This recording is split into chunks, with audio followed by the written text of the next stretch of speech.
Hello বন্ধুরা, তোমরা সবাই কেমন আছো? আশা করি সবাই ভালো আছো। চুমকি লাইফস্টাইলে আরেকটি ব্লগে তোমাদেরকে স্বাগত। দেখো, আমার গলুর জন্য আমি হেয়ার ট্রিটমেন্ট করছি।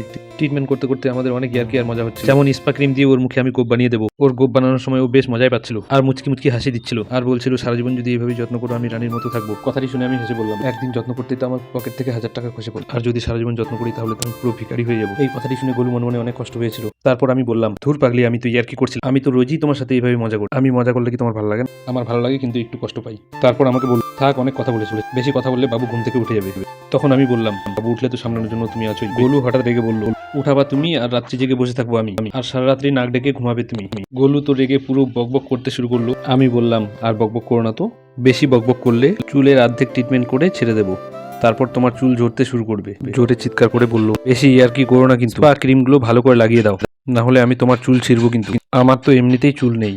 তখনই ও বলতে শুরু করলো, তোমার মাথায় চুল না থাকলেই তো ভালো, তাহলে মেয়েরা তোমার দিকে তাকাবে না আর তুমিও মেয়েদের দিকে তাকাবে না। আমি একটু মজা করে বললাম, চুল নেই তো কি হয়েছে, মাথায় ক্যাপ লাগাবো। চিৎকার করে বলল, তবুও তোমাকে মেয়েদের দিকে তাকাতেই হবে তাই না? আমি বললাম, হ্যাঁ। তখনই ও বলে উঠলো, তবে রে, তোমার একদিন কি আমার একদিন, দাঁড়াও দেখাচ্ছি মজা। তো বন্ধুরা, আমাদের ডেলি ব্লগ কেমন লাগলো কমেন্টে জানিও, আর যদি ভালো লাগে লাইক, কমেন্ট, সাবস্ক্রাইব, শেয়ার করে দিও। তো সবাই ভালো থেকো, সুস্থ থেকো। তো দেখা হচ্ছে নেক্সট ব্লগে।